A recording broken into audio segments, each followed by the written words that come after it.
Women of Reddit, what are things you want to ask men, but are too afraid to ask? What do you do after being rejected? Simple. Don't ask anyone out, can't get rejected. Big brain move here. Usually take it really bad and feel like shit for a while. Disconnect from the world and listen to depressive music. Do you ever get an accidental boner during a professional massage? Edit, just to clarify, I do not necessarily mean this in a sexual way. Speaking for myself, and as a woman, when I get a full-body massage, I am completely relaxed and feel good all over. This leaves me sometimes wondering how it is for guys and if that feeling ever gives you an accidental boner. I get accidental boners driving to work. Tragedy strikes when least convenient. If you sit in a bathtub, does your penis float, neutral buoyancy?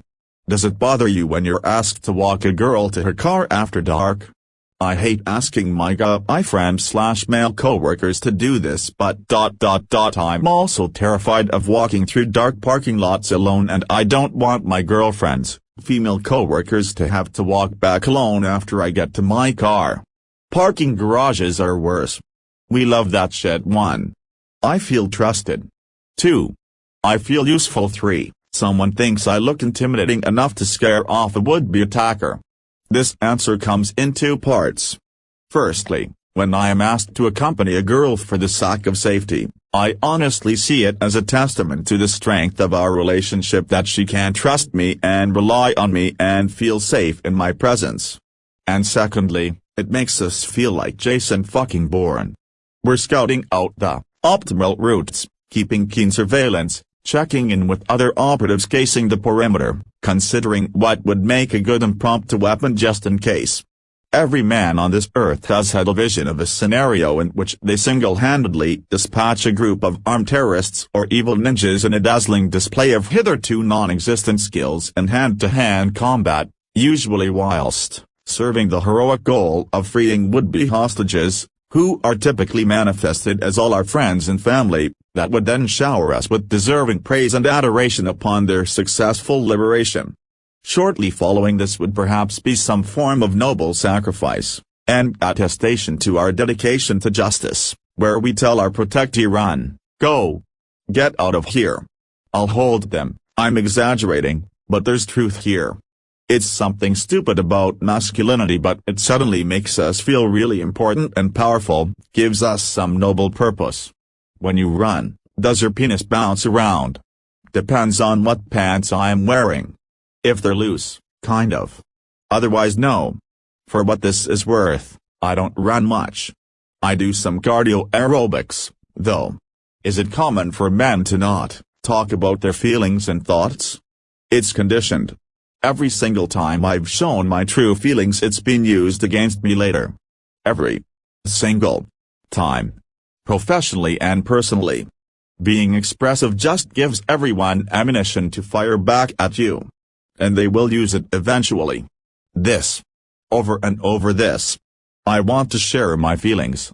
I don't want to be an emotional brick wall.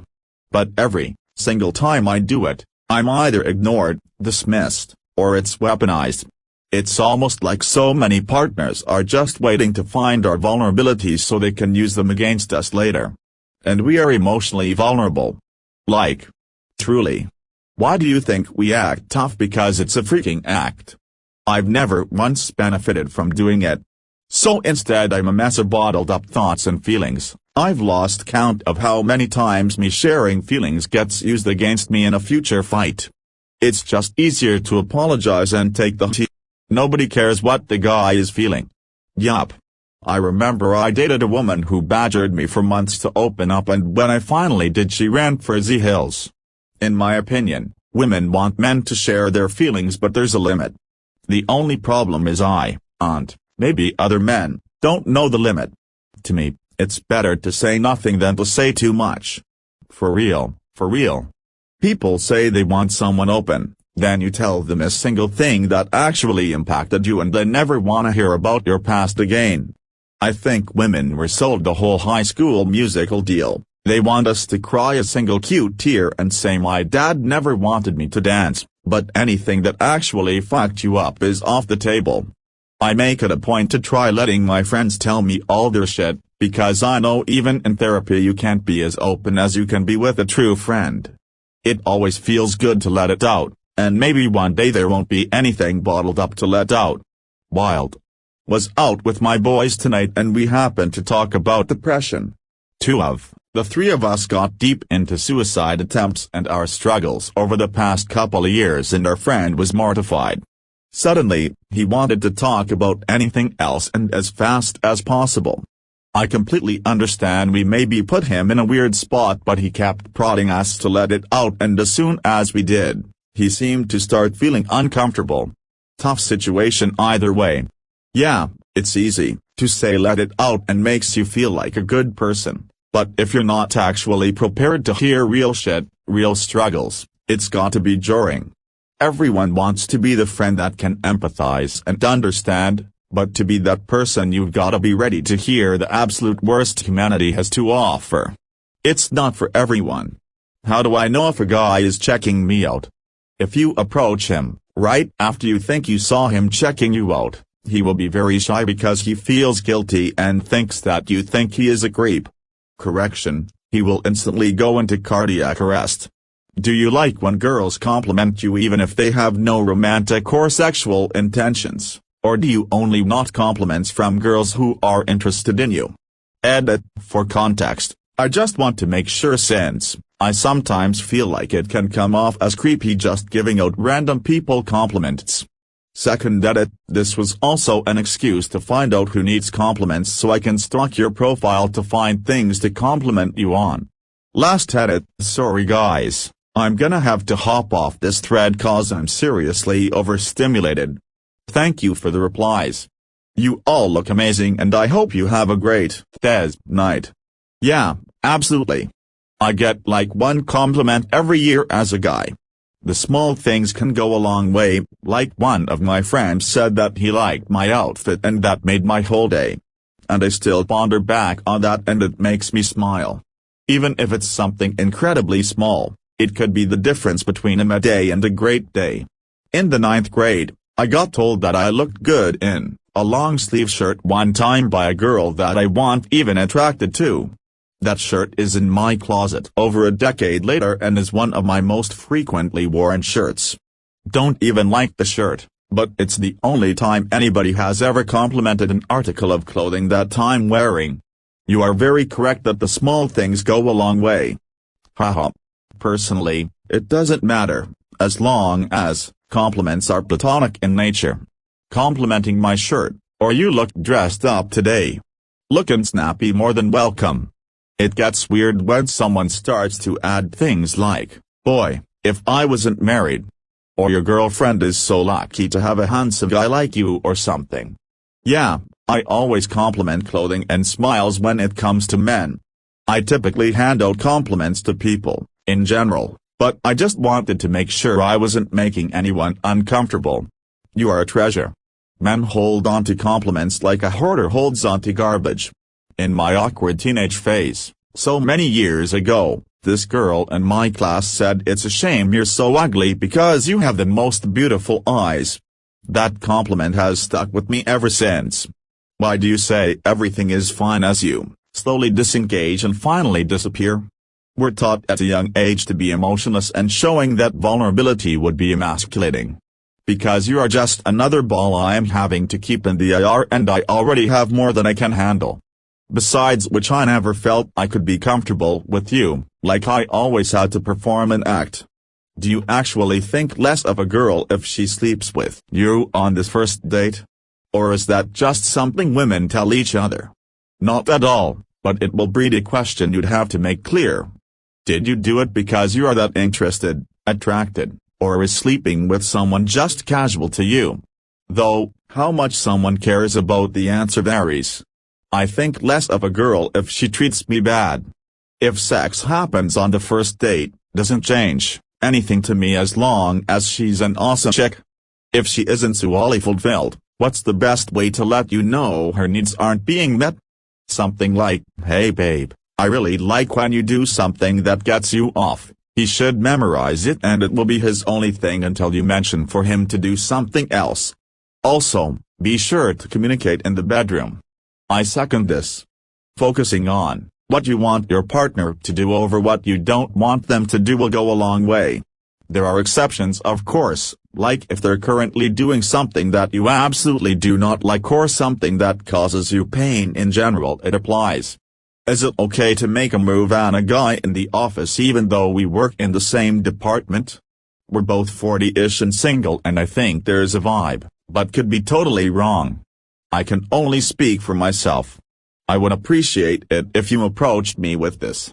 Even if I didn't like you, I would turn you down respectfully, and smile rest of the day for the compliment. Something simple like "Are you free this weekend to grab dinner?" is a good way to gauge interest.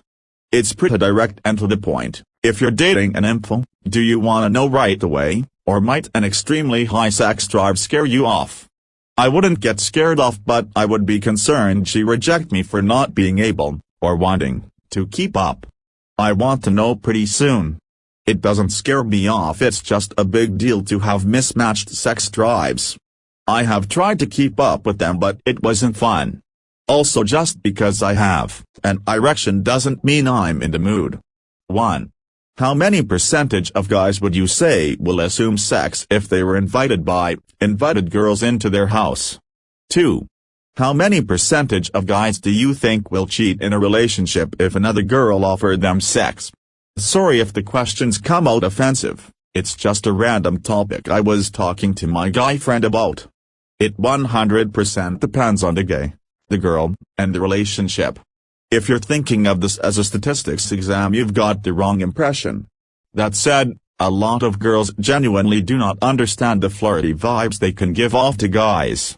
If a girl asks a guy to come over and they hang out alone, unless one or both are gay, and even if neither makes a move, desire is to make a move, then the idea is probably going to go through their head whether you or they like it or not, and many people are going to make assumptions like it or not. As to cheating, it all depends. Some guys are dogs and will lay with anything that has a hole. Others are a rock and wouldn't allow themselves to imagine cheating. Usually, a person lies somewhere in the middle. 1. I think this hugely depends on the context of this situation. If they were already friends and frequently hung out at each other's houses, 0% unless there was some known mutual attraction. For acquaintances or relative strangers, 5 to 10%, assuming there was some sort of mutual flirting beforehand. 2. There are some weak studies involving infidelity, so I just go by those stats and say between 5 to 25%. In my last workplace, around 25% of the people I worked with admitted to having affairs with the other coworkers. Kind of depressing to see how widespread it was there. 1. I think like 65% will assume sex but be too shy to make the first step because they don't wanna be seen as creeps or douchebags if the girl didn't intend it. 2. I think way less than you hear on the internet, I would say like 20%. What are some reason you wait to propose? I wanted to feel ready. It's an absolutely terrifying question, no matter how well you know someone. We've all seen the videos and text posts of men proposing to women they've been dating for years and watched her turn him down. This is something we prepare ourselves for, but deep down we know that if she refuses, a part of us will die. There's not much coming back from that kind of rejection. Coming to someone and saying I am prepared to spend the rest of my entire life with you, care for you, raise your children and even give my life for yours, and then being turned away is an incredibly demoralizing event. She even told me ahead of time that she'd say yes, but that fear wouldn't go away. Moreover, a tiny part of me wanted to be absolutely sure that I was making the right call. Not so much that I thought someone better might come along, but I wanted to weigh things. Am I really the best man for her? Am I able to fight through any adversity to be faithful and reliable for her? Those kinds of questions need careful thought. Lastly, I wanted to propose on a day she'd like. I waited 2 months, and then 2 more weeks passed when I planned to because the weather was bad and she loves the outdoors. Some of my Friends waited to be more financially secure. Others wanted to see if she was willing to wait for him to decide / she would stick around. Still others waited to gauge how much she expected and whether she was after marriage for him, or for children or status. Long story short, it's a terrifying question to ask, and lots of men have lots of reasons to wait. Marriage is serious, and serious decisions take time. Even though it's exciting, it's something I'd want to be absolutely sure about. And it's not so much a question of whether the person is right for me as it is a question of whether we're ready to be that involved with each other so soon. It's a lot of pressure. Even if the recipe is perfect, you don't want to heat the oven too quickly or you could spoil the cake. I'd want my partner to know that I have thought it through all the way and am secure in my commitment, so she can count on me to see it through and be the best husband I can be. Never marry anyone until you have seen them at a very low point. Grieving, financial problems, very angry, etc. It is easy to love someone at their best. It might not be that way if things change.